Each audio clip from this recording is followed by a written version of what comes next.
Hey guys, and welcome back to this channel. In this video I'll be showing you guys how you can share your liked songs as a playlist on Spotify. So select liked songs here, and for instance you want to share this as a playlist because you put it in like your liked songs and you didn't put it in a specific playlist that you can share.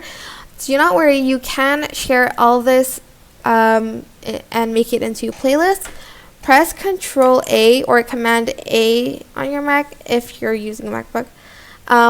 Right click, and then you're just going to select Add to Playlist and select Add to New Playlist.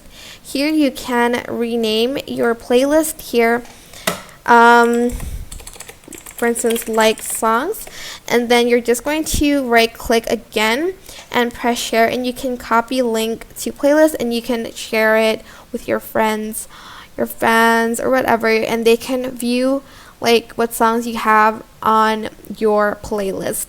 So yeah, that is it for this video. I hope it was helpful for you guys. Don't forget to like, comment, share, and also subscribe to this channel if you haven't done that already. If you have any questions, just leave it in the comment section down below, and I will try my best to answer them all for you guys. If you found this video helpful, please click the thanks button above the description box down below. Thank you so much for watching. Bye!